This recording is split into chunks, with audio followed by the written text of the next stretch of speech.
Bom, gente, boa noite. Sejam bem-vindos todos a essa casa. Vamos, nesse momento, elevar os nossos pensamentos para que a gente, numa casa espírita, a gente sempre começa os trabalhos com uma prece. E aí vamos começar com a prece. Importante que a gente eleve o pensamento nesse primeiro momento. Esqueçam, deixem os problemas do lado. Vamos pensar nas soluções. E a solução sempre vem com uma prece.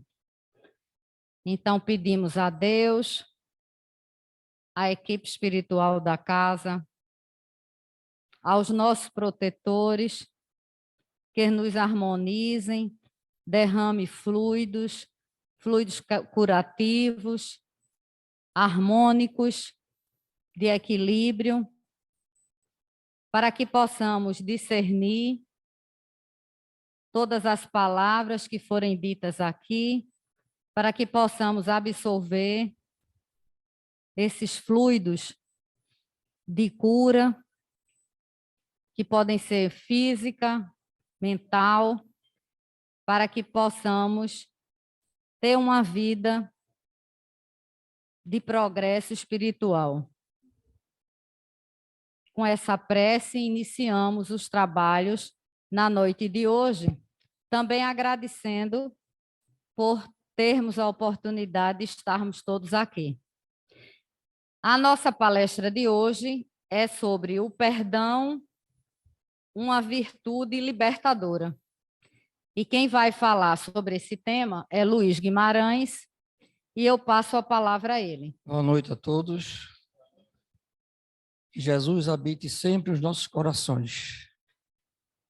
O nosso tema de hoje, perdão, uma virtude libertadora. É um tema que tem tudo a ver com a nossa reforma íntima, com a nossa evolução espiritual. E uma das virtudes mais difíceis de nós enveredarmos por ela, porque exige muita renúncia. E nós não gostamos de renunciar, nós queremos sempre ter. Vamos abordar o aspecto filosófico, psicológico, médico e espiritual. Uma abordagem, de certa forma, não tão profunda, porque o tempo não permite. Inicialmente, o dia do Yom Kippur. O Yom Kippur, também conhecido como Dia do Perdão, é uma das datas mais importantes do judaísmo, por ser o dia mais sagrado do calendário judaico, que se inicia no 10º dia a partir do Rosh Hashanah, primeiro dia do Ano Novo. Dia de oração, reflexão, arrependimento, ocorrem datas móveis como no ano da Páscoa, no ano cristão. Em 2022, este ano, ocorreu ontem à tarde e terminou hoje à tarde. Então, estamos ainda no pleno clima do perdão. É um momento grandioso para o judaísmo, onde há um recolhimento, digamos, a ausência de comida, de bebida, até sapatos de couro, onde vem de animais que foram mortos. Então, é um recolhimento para a reflexão profunda em homenagem ao Criador, para que nós nos reformemos e nos melhoremos. Qual é o significado da palavra perdão? Já que vamos falar em perdão, vamos saber de que se trata. O prefixo pé significa ao todo, total, doar, dar. Doar totalmente, esforço para amar um pouco mais. Isto aqui nos relembra Jesus. Segundo Mateus, ele disse, respondendo a Pedro, não te digo 7 vezes, mas 70 vezes mais. Ou seja, sempre deveremos estar aptos, dispostos a perdoar de forma infinita. Esses 70 vezes 7 é figurado, mas não tem limite, porque o perdão faz parte da trilogia que Jesus considerava como caridade: benevolência, indulgência e perdão.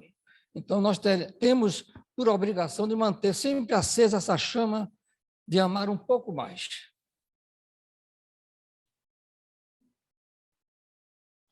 É proporcionar ao ofensor a oportunidade de arrependimento da corrigenda e, sobretudo, oportunizar a si mesmo o alívio do peso da mágoa e do rancor.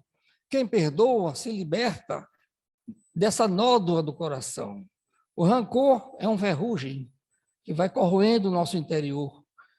E todos que têm esse rancor, esse ódio, têm planejamento de vingança, estão recebendo de si mesmos as energias negativas que vai repercutir no corpo físico. Aqui vamos abordar o lado filosófico de Aristóteles, o desafio de Aristóteles. Ele diz que qualquer um pode zangar-se, isso é fácil, mas zangar-se com a pessoa certa, na medida certa, na hora certa, pelo motivo certo e da maneira certa, não é fácil. Esse é o livro Ética a Nicômaco, que era o filho dele. Então, por que não é fácil? Porque nós somos imperfeitos. E Aristóteles sempre fala que toda atitude leva à felicidade. E quando nós vamos nos zangar com alguém ou com um fato, é preciso que nós tenhamos, vamos supor, uma forma de medir a gravidade daquela ofensa, se é que é uma ofensa ou é o melindre nosso que foi magoado. Então, não é fácil porque não temos o meio termo, não temos o equilíbrio, o bom senso.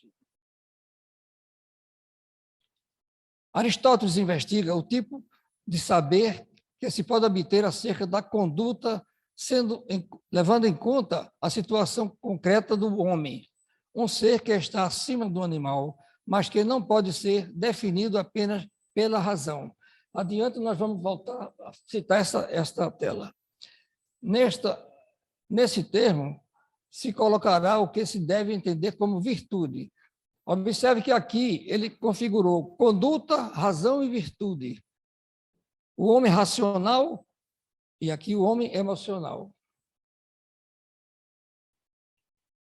A filosofia vê a razão como a consciência moral que orienta as vontades e oferece finalidades éticas para a ação. Lá vem novamente razão, moral e ética. Então, veja a correlação que ele faz como um homem analisado de forma holística e não simplesmente por um homem ser um homem racional. O homem tem sensibilidade, faz parte da sua índole. Aristóteles diz ainda que tanto as pessoas mais sábias quanto as menos doutas concordam que toda a ação humana tem como objetivo alcançar a felicidade. Obviamente que ninguém vai buscar a infelicidade, todo mundo quer o melhor. Procurar a infelicidade é a falta de bom senso. Mas, suponhamos, com essa assertiva, toda a ação, alguém que planeja uma vingança por uma mágoa muito ferrenha no seu interior, ele planeja para se vingar da melhor forma, porque ele quer lavar a alma, lavar sua honra. Ora, com esse planejamento, ele chega a concretizar esse objetivo que ele tanto buscou. Será que ele estará feliz? Porque foi uma ação humana. Ali diz toda a ação. Ele estará feliz? Será uma pseudo-felicidade, porque ela vai durar o tanto quanto a consciência vai lhe acusar futuramente. Então, não é uma felicidade plena. As virtudes configuram-se em hábitos capazes de levar alguém à excelência, ao que há de melhor na condição humana. Virtudes e a excelência da condição humana. Ora, as virtudes são todos aqueles fatores que nos elevam moralmente. E a excelência do ser humano é a excelência do espírito. Quando ele começa a praticar as virtudes, ele se eleva, ele vai se afastando daquele arrastamento das 10 virtudes, ele vai ganhando espaço para a elevação espiritual. Possivelmente você já tenha ouvido o ditado de que a virtude está no meio. Esse é um conceito que vem de Aristóteles. Meio é bom senso, meio é equilíbrio. É por isso que, em algumas ocasiões, diz, não, conta até 10, vá dormir e amanhã você resolve esse problema. É porque dá tempo da gente raciocinar e mudar o foco de como vai agir. E nós somos muito acostumados a reagir. Nós precisamos ser proativos e responder o que nos questionam, mas não como reação, como uma ação. E reagir já é reagir contra algo. No Livro dos Espíritos, questão 893, encontramos qual a mais meritória de todas as virtudes. São muitas, mas qual é a mais meritória? Nos diz, todas as virtudes têm seu mérito, porque todas indicam progresso na senda do bem. A virtude, sempre que há resistência voluntária ao arrastamento dos maus pendores. Quem entra na senda do bem, a tendência é ir progredir cada vez mais e adquirir virtudes cada vez mais. Ou seja, é a nossa função aqui na Terra, nosso trabalho de reencarnação é progredir, evoluir. A sublimidade da virtude, porém, está no sacrifício do interesse pessoal pelo bem do próximo, sem pensamento oculto. A mais meritória é a que assenta na mais desinteressada caridade. Ora, a caridade já implica no amor, que é a forma dinâmica do amor, e a caridade já tem benevolência, indulgência e perdão. Então, veja esse contexto como é grandioso para que nós, quando utilizarmos a virtude do perdão, sem interesse algum, sem reciprocidade, sem querer recompensa nenhuma, porque o perdão é doação. O perdão é coração que se doa. Para Aristóteles, o objetivo da ética era a felicidade. A felicidade para ele era a vida boa, e esta corresponderia com a vida digna. Observemos aqui, mais uma vez, ética, felicidade, vida digna. Ora, o que seria vida boa? Comumente se pergunta, tem visto fulano? Ah, fulano está muito bem, está bem empregado, os filhos estão encaminhados, fazendo doutorado. Essa é a chamada vida boa, a vida material boa. Mas será que essa vida boa está sendo vida digna? É diferencial. Então, atentemos para isto aqui, viver bem ou viver para o bem. A vida boa é viver bem, viver para o bem é outra coisa. Como admitir que alguém seja digno sem a presença das virtudes? Dentre as virtudes que se destacam estão justiça, persistência, paciência, coragem, humildade, bondade, compaixão, empatia, perdão, honestidade, disciplina, entre tantas outras. Mas aqui está o perdão, que é o assunto de hoje. Aqui nós temos essa criatura em meditação, este outro procurando alguma coisa, e aqui diz que o caminho está para dentro. Ou seja, o que eles estão procurando é algo interior. O que será? Buscando a identidade. Eles estão buscando se conhecer para que possa depois conhecer o próximo e poder exercitar o perdão. Ele ali vai se conhecer, vai ter o auto-perdão para ele, para que ele tenha condições de alcançar a necessidade do outro. No Livro dos Espíritos, questão 919, qual o meio prático mais eficaz que tem um homem de se melhorar nessa vida e de resistir à atração do mal? A resposta muito conhecida, um sábio da antiguidade, Volo disse, conhece-te a ti mesmo. Ora, nós só podemos dar o que temos. Se nós não temos amor próprio, se não temos um auto-perdão, não temos condições de doar isso para o outro. Como se processa o perdão? Isso aqui não é uma regra, mas é ao menos um norte, né? Perdoar é um processo mental ou espiritual de cessar o sentimento de ressentimento ou raiva contra outra pessoa ou contra si mesmo, decorrente de uma ofensa percebida, diferenças, erros, fracassos ou cessar a exigência de castigo ou a restituição. Então, inicialmente, nós temos que nos perdoar para termos a condição emocional de perdoar a outrem. Por outro lado, essa questão do processo mental espiritual é porque nós temos que fazer uma introspecção para buscar como é que nós estamos, como é que nós somos. Então, é um processo mental e espiritual, ou espiritual. A excelência do sentimento do perdão saiu do campo da religião e adentrou nos conceitos terapêuticos da psicologia e da medicina. A ciência já diz que isso tudo interfere, esse processo interfere nas enfermidades, no bem-estar físico e mental. Então, já não é mais religião, é também ciência. Ninguém mais tem dúvida de que a sanidade mental e o equilíbrio emocional têm raízes profundas no indivíduo que consegue exercer e receber o perdão. Ora, quando nós exercitamos o perdão, nós estamos nos livrando de um fardo, de um peso. E o outro que recebe? Como é que ele vai se comportar? Ele pode não aceitar, de viva voz ou intimamente.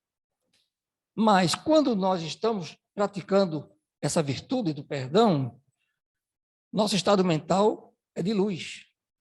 E ele poderá até se interrogar. Nunca pensei que ele fosse me perdoar. Isso pode ser um exemplo para o nosso semelhante, ou seja, nós nos livramos dos pesos, do fardo, do rancor e do ódio, mas estamos beneficiando também aquele que recebeu. Gratidão não é preciso esperar, porque não faz parte do perdão, mas aquela criatura pode um dia refletir e nós servimos como um exemplo, como Jesus é o exemplo para nós. Na devida proporção, nós poderemos ser um exemplo também. O perdão é uma emoção positiva, fundamental para a felicidade e o bem-estar. Sem ele não conseguimos nenhuma coisa nem outra. Por quê? Emoções, sentimentos e o estado físico estão correlacionados, porque o que a nossa mente emana é o que o corpo vai receber. O tipo de campo mental que nós criamos é esse que vai gerir as energias do nosso corpo. As nossas células bivilhotam os nossos pensamentos, segundo Deepak Chopra. Sobretudo, está diretamente relacionado à libertação pessoal, uma vez que nos livra das correntes pesadas dos ressentimentos e das mágoas. Por meio dele, é possível desvencilhar das emoções negativas ligadas aos acontecimentos passados.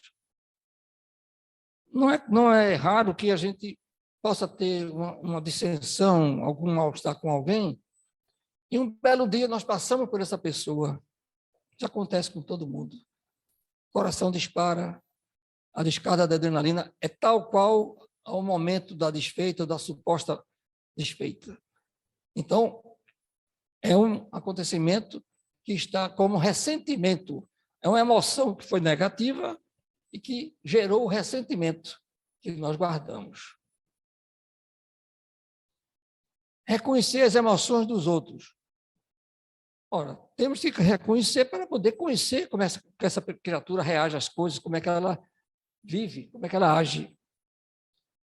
Empatia é a capacidade de você sentir o que uma outra pessoa sente, caso estivesse na mesma situação vivenciada por ela, ou seja, procurar experimentar de forma racional o que sente o outro, a fim de tentar compreender as emoções e sentimentos. Quantas vezes a gente, praticamente, num assodamento, responde a uma certa grosseria de alguém, mas a gente não para saber por que aquela criatura agiu daquele jeito, o que é que está havendo no seu interior. A gente não faz isso, a gente quer logo a resposta para nós.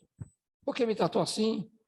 E numa loja alguém trata mal, eu que pago o seu salário, você não comprar. Então a gente tem esse ímpeto de reagir. E é preciso a gente pensar e não reagir tanto, agir proativamente, buscando o equilíbrio, saber o porquê está acontecendo.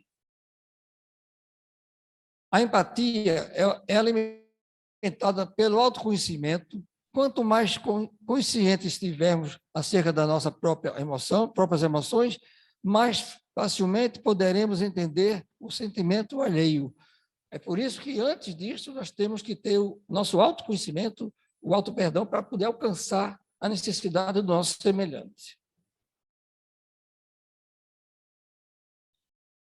Aqui está um pequeno caminho: autodescobrimento, autodesenvolvimento, autoiluminação e auto-perdão.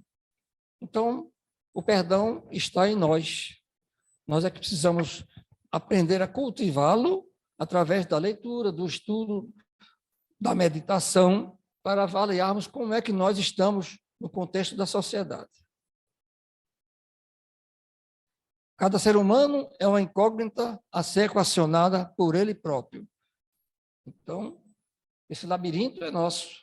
Nós é que temos que trabalhar ele. Ninguém trabalha por nós. Está no livro Autodescobrimento de Divaldo Franco, pelo espírito de Joana de Ângelo. O desenvolvimento da emoção é imperativo da reencarnação do espírito, que se aprimora etapa a etapa no processo de evolução, passando pelas sucessivas experiências carnais. Por que é o imperativo? A reencarnação é um processo de reeducação e de educação. Ou seja, nós reeducamos aquilo que fizemos equivocadamente, mas as novas experiências vão trazer um novo processo de educação. E as emoções fazem parte do ser humano.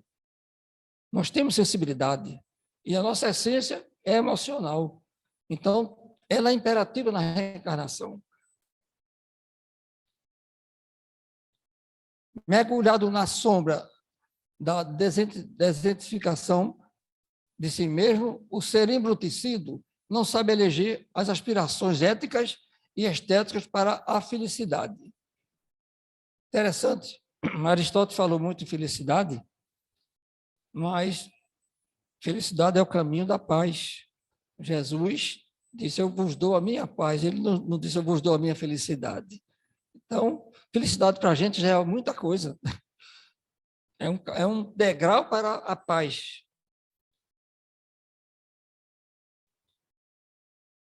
Algo importante, isso aqui, psicologia positiva, para que nós possamos nos entender. Esse processo que parte de nós, nós temos que nos entender através de estudo, de leitura, de meditação. Psicologia positiva é um campo do estudo da psicologia que foca nos elementos que podem trazer felicidade às pessoas.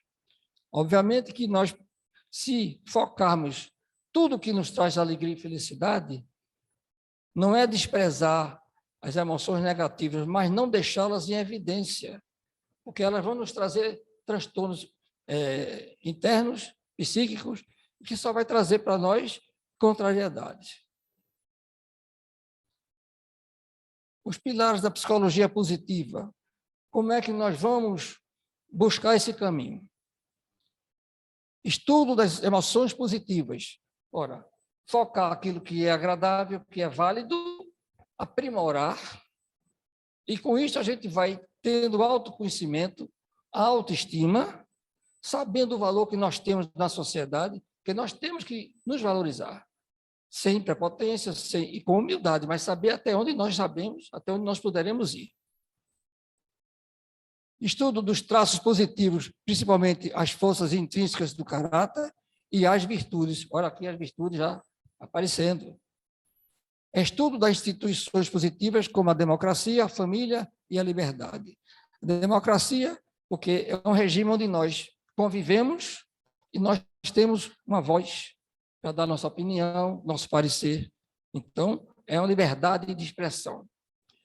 A família é o primeiro foco social que o ser humano encontra. A família é a célula da sociedade. E quando nós nascemos, nós estamos no contexto da família. Já vamos conviver ali com as diferenças. E a liberdade, que é algo natural do ser humano, e o próprio Deus não nos escravizou, nos deu livre-arbítrio. Nós somos livres para fazer tudo o que quisermos e vamos arcar com as consequências. A psicologia positiva mostra que todos nós podemos aprender a perdoar, mesmo que leve algum tempo. Nessa visão, o perdão é percebido como um processo e não como um evento. Eu aqui faço um comparativo.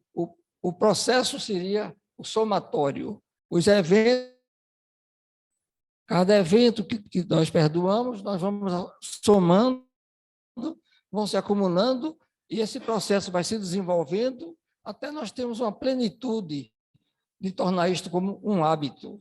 Por repetição, torna-se hábito. Quando perdoamos, somos benevolentes conosco e com o outro. Evoluímos e crescemos como seres humanos. Evoluímos porque estamos na senda do bem, exercitando virtudes. E o outro é beneficiado, conforme eu já disse, porque, no mínimo, ele poderá se espelhar em nós de alguma forma. Não esperava que eu fosse perdoado e fui. Isso pode, quem sabe, mudar a postura dele. É uma hipótese. Aqui nós vamos para a inteligência emocional. Como trabalhar emoções e sentimentos. É algo muito profundo, que aqui é somente uma pequena abordagem. A inteligência emocional é um conceito de psicologia usado para designar a capacidade do ser humano de lidar com as emoções e sentimentos pessoais e dos outros. É como eu disse anteriormente, é um processo que nós precisamos nos envolver nele para que façamos a nossa reforma íntima. Isso faz parte de um processo de mudança de conduta, de foco de vida. Precisamos vivenciar emoções como aprendizado da vida. São elas que carregam os sentimentos que albergamos. As emoções podem ser positivas ou negativas. As positivas não precisamos estudar, elas já são positivas. Mas as negativas vão nos trazer, arrastar para o ressentimento, para o rancor. E é isso que nós precisamos administrar para poder vivermos melhor e fisicamente não recebermos essas energias nefastas que nós vindas do pensamento. O cérebro emocional está tão envolvido no raciocínio quanto o cérebro pensante. O doutor Antônio Damasio, neurologista da Faculdade de Medicina da Universidade de Iowa, Estados Unidos, citado no livro Inteligência Emocional. Então, veja bem, eles estão correlacionados. Razão e emoção estão interligadas. Aqui está. Como é que nós somos? Nós agimos pela razão ou pela emoção em termos de predominância? A razão é memória, estou enxergando bem não aqui, lógica, racional, consciente, intelectual. A emocional é motivação, sentimento, crença, intuitiva, criatividade. Então, são dois hemisférios cerebrais, cada um com a sua função. Qual deles deve predominar em nós? Qual será? O homem só razão ou o homem só emoção? Cada lado cumpre funções específicas e é por meio da interação entre eles que acontece a organização neurológica. Nenhum predomina sobre o outro. Esses hemisférios interagem como em sociedade. O ideal é buscar o equilíbrio entre eles e não a separação. Então, nós, seres vivos, seres humanos, a criação inteligente de Deus, temos que ter esse equilíbrio entre emoção e razão. Pendeu para um lado ou pendeu para o outro, saiu do equilíbrio, do meio. Emoções e sentimentos. Emoções são impulsos que nos movem por uma reação química e neural. Isso é próprio do ser humano, que acontece quando o cérebro recebe algum tipo de estímulo externo que ativa as nossas memórias emocionais. Nós vivemos com um arquivo do passado. E nossa índole, nosso modo de ser, nós trazemos E a tendência é que esses fatores venham predominar nas nossas atitudes. É por isso que nós temos a reencarnação, a reeducação, uma nova educação com novos aprendizados. Sentimentos são respostas às emoções. Eles dizem como eu me sinto diante daquela circunstância e pode ser muito diferente de acordo com cada pessoa. É uma experiência mental, obviamente individual. Toda emoção pode gerar um sentimento positivo ou negativo.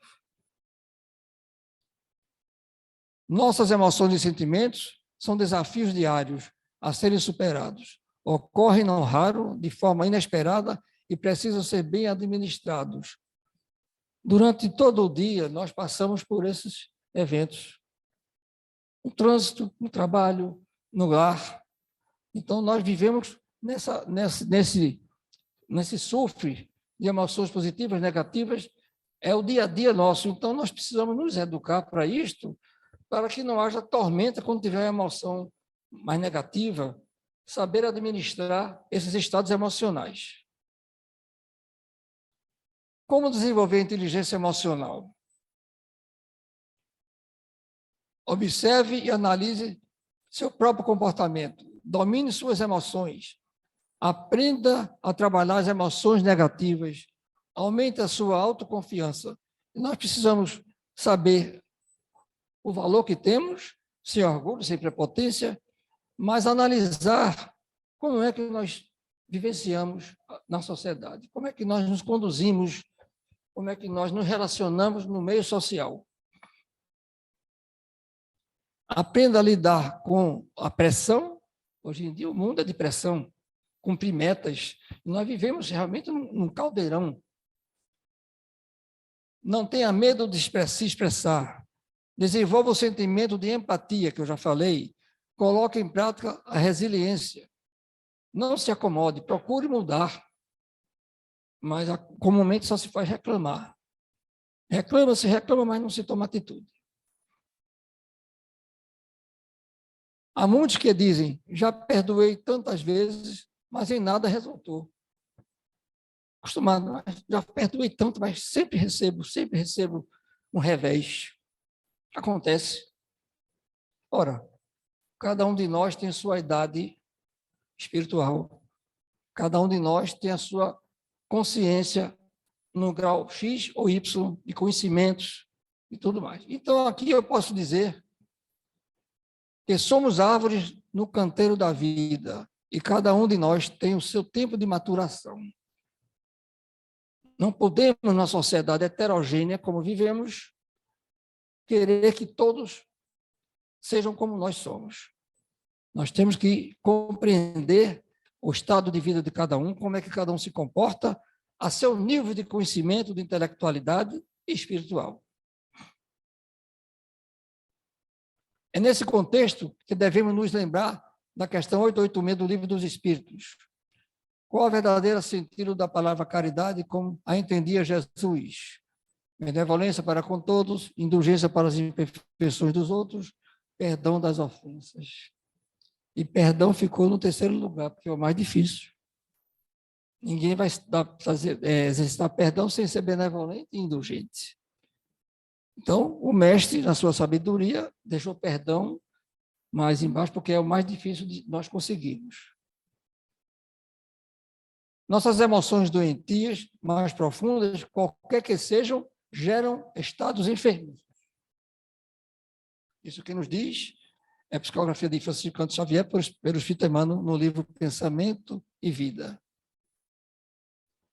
Os reflexos dos sentimentos menos dignos que alimentamos voltam-se sobre nós mesmos, depois de convertidos em ondas mentais, tumultuando o serviço das células nervosas. Como eu já disse, o organismo se prejudica com essas energias densas, nefastas que nós mesmo criamos. Os processos de elaboração da vida mental guardam positiva influência sobre todas as doenças. Veja que definição perfeita. E já dizia Décimo Júnior, mente sã, corpo são. Se a mente está bem, o corpo vai responder também, saudável. Sentimentos e os danos que causam no seu corpo. Preocupação na cabeça, tristeza nos pulmões, raiva no fígado, medo nos rins, estresse no coração, angústia no estômago e frustração no pâncreas. Isso é uma pequena amostra do que as energias negativas promovem no nosso corpo. A prática espírita em si já é um tratamento espiritual, e quanto melhor a aplicação efetiva dos conceitos superiores trazidos pelo Espiritismo, mais eficaz será esse tratamento. Em suma, o espírita autêntico é autoterapeuta. Por quê? Porque a doutrina nos traz, nos esclarece as dúvidas e nos dá a convicção do que somos, para onde vamos e como podemos viver melhor.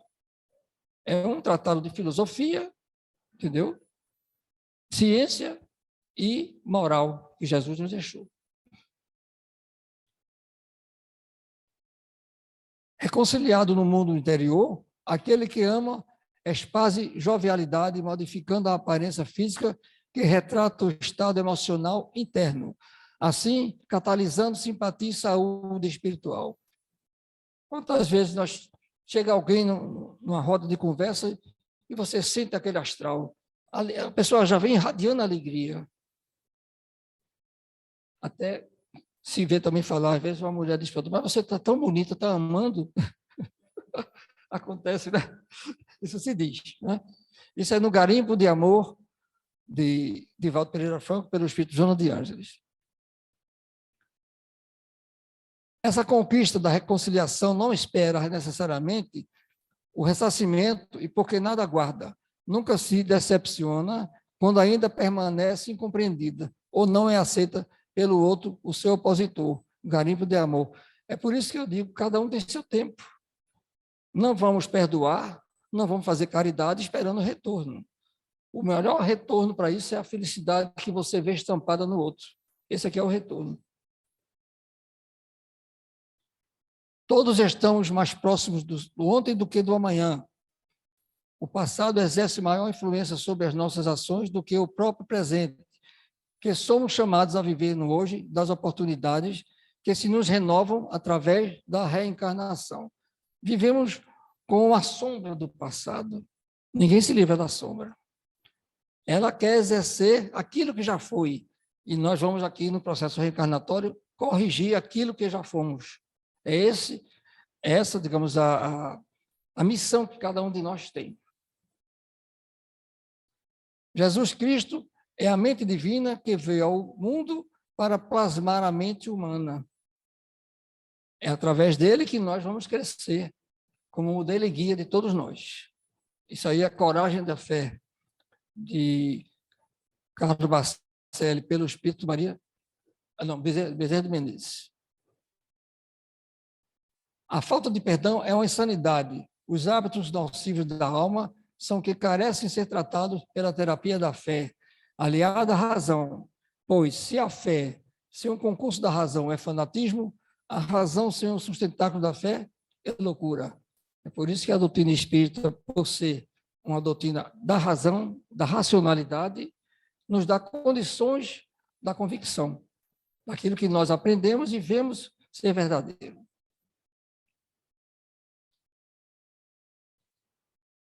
Aqui nós temos como desenvolver a espiritualidade. Temos aqui alguém praticando um mergulho. Um mergulho, pela própria gravidade, quem mergulha vai para o fundo. É uma coisa, é clássico. Mas, quando nós mergulhamos no nosso interior, nós nos elevamos. Nós vencemos a gravidade, porque quem procura se melhorar, se eleva ao alto. Então, a gravidade para o espírito não existe. Comece a praticar a medicação, a prática da medicação. Cultive a inteligência emocional, pratique o amor próprio, conecte-se mais profundamente com os outros, cultive a gratidão. Segundo Antístenes, a gratidão é a memória do coração. Por que devemos perdoar? Falei tanto em perdão, e por quê? Qual a razão, o motivo que nós devemos enfrentar essa dificuldade? Pela necessidade de seguirmos Jesus. Se Jesus é o caminho, verdade e vida, se Jesus disse que ninguém vai ao Pai se não for por mim, quem de nós não quer chegar ao Pai? Então temos que seguir. Pelo poder curativo do perdão, já dissemos que o perdão nos tira o fardo, a ferrugem que corrói o coração. Para evitarmos as enfermidades do espírito e do corpo, por ser um processo libertador. Quem perdoa, se liberta.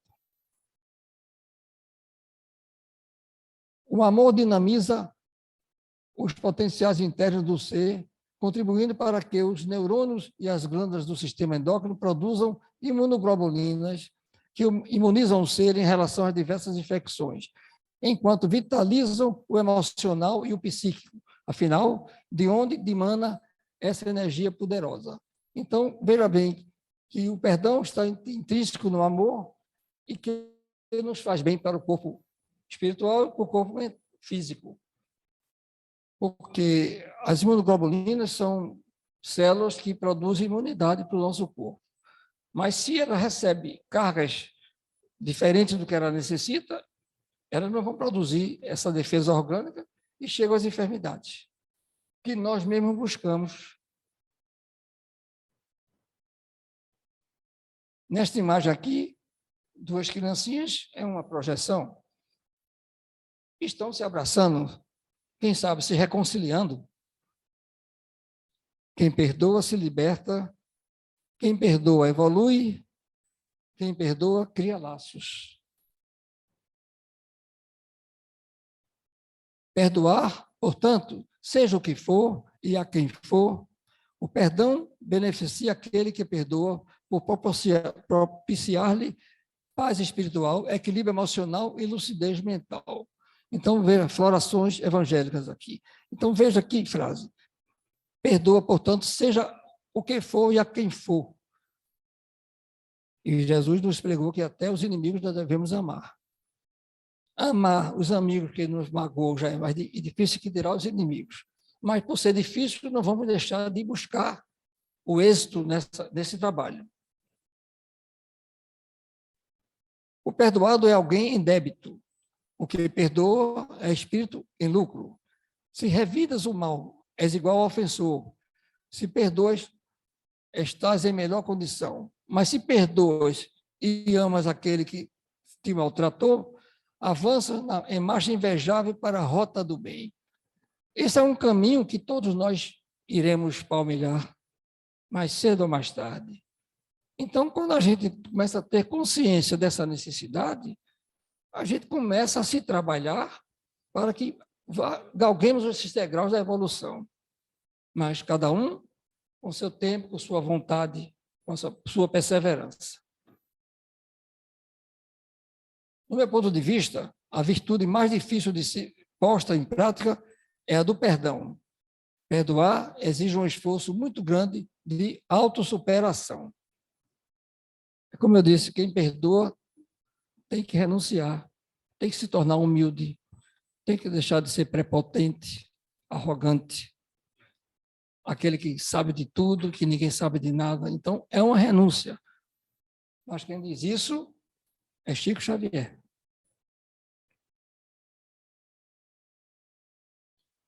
A maturidade espiritual.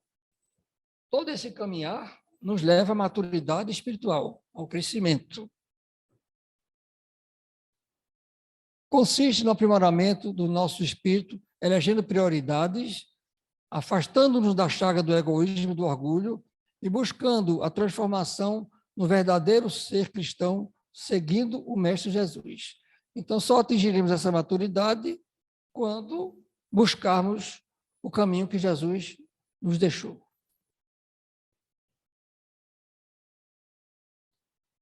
Sinais da maturidade espiritual. Para que nós tenhamos um parâmetro. Como é que eu estou? Eu melhorei? Ou estou no mesmo? É preciso a gente ter essa avaliação. Você não finge o que não é. Você tem que ser autêntico. O silêncio começa a lhe habitar. Esse silêncio é aquela voz que fala alto no nosso interior. Você sente o sossego interior. Você se torna mais compreensível consigo e com os outros. A força de vontade toma conta de você. Veja bem, esse elenco de resultados nós vamos notando ao decorrer do trabalho, desse processo do perdão. Esse processo demanda tempo, vivências, esforços e percepções. Temos que ter perseverança, temos que cair e levantar e sentir a alegria. Em cada queda nós temos uma nova oportunidade de sorregimento, porque Deus nos promove isso. A própria reencarnação é uma dádiva divina, nos oportuniza melhorar. Numa sociedade, perdão.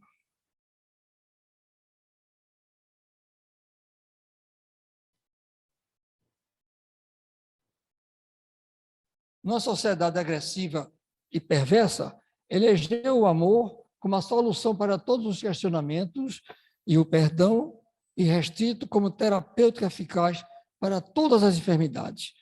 Aqui está no livro Jesus e Atualidade. Esse foi o mestre que, numa época de barbárie, aqui esteve para modificar a postura, a conduta do ser humano, numa época tão difícil. E hoje a gente ainda vivencia tanta barbaridade, apesar de toda a história, todo o exemplo dele há 2000 anos atrás.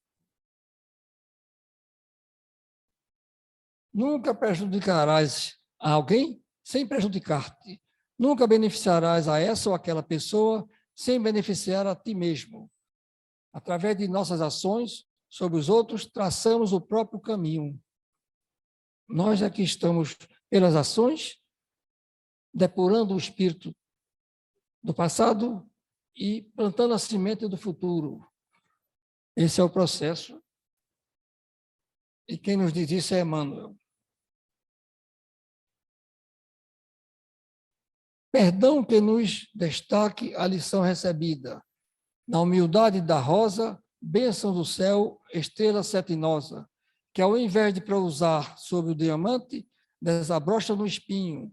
Como dizer que a vida, de caminho a caminho, não despreza ninguém, e bela, generosa, alta e fecunda, quer que toda maldade se transfunda na grandeza do bem. Isso é parte desse poema da antologia da espiritualidade de Chico Xavier pelo Espírito Maria Dolores.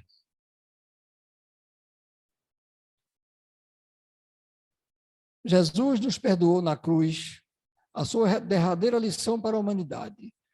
Segundo Chico Xavier, ele se referirá ao perdão em diversas oportunidades, mas na hora da cruz, padecendo toda espécie de humilhação, o ensinamento foi gravado a fogo na consciência da humanidade. Este é o grande exemplo de perdão que podemos trazer. É esse espelho que nós precisamos mirar e colher esse aprendizado sublime. E, para finalizar, nós temos a oração que Jesus nos ensinou: o pão nosso de cada dia nos dai hoje. Perdoar nossas ofensas, assim como nós perdoamos a quem nos tem ofendido. O pão alimenta o corpo, o perdão alimenta a alma. Paz e luz. Muito obrigado. Bem, gente, toda a explanação aí com relação ao perdão. O perdão não é fácil perdoar, mas é possível. E o perdão, como o Luiz disse aí várias vezes, é a chave para a libertação. E a gente não pode amar sem perdoar. Agora, é uma questão de treino. Então, a princípio, as pessoas que perdoam, começam a perdoar, começam, vamos dizer, a maneirar aquela sua atitude para com relação ao outro. Aí as outras vão dizer: ah, quem você está tão mudado, né? Você antes fazia isso, agora você não faz mais. Você vai ser, a princípio, chamada a atenção, porque você está mudando um comportamento. E o perdão, para a gente começar a perdoar, a gente primeiro começa pelo primeiro passo, é não desejar o mal ao outro. Já é um grande passo. A pessoa fez um mal a gente e a gente não revidar com um pensamento, ou com uma palavra, ou com um ato que é negativo em relação ao outro. Isso já é um bom começo, tá bom? Então, agora, a gente vai fazer a prece final. É você quem faz, Luiz? Ou sou eu? Você faz. A gente vai fazer a prece final para encerrar essa primeira etapa.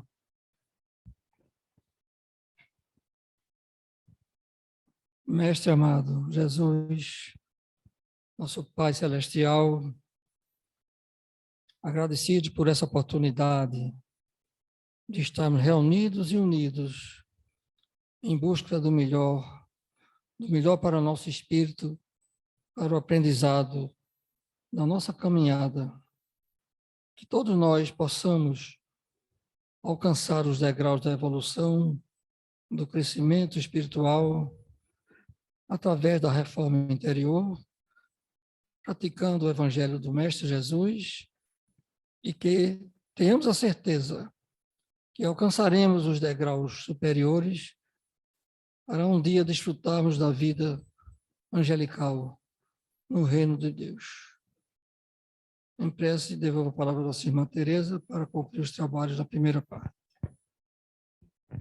Gente, só lembrando que na próxima quinta, nessa não, na outra semana, dia 13 de outubro, começaremos com as consultas. Então, quem tiver alguma necessidade pode vir no horário das 19h30. Nós já iniciaremos a consulta e, consequentemente, os trabalhos de tratamento espiritual. Tá bom? Tragam sua aguinha para fluidificar, que já está sendo fluidificada. E na próxima quinta, quem tiver interesse. Fiquem com Deus. Vamos ter agora eu falei, é da outra semana, dia 13. E quem quiser tomar um passe, pode se dirigir à sala de passe. Fiquem com Deus, uma boa ida para casa. Boa noite.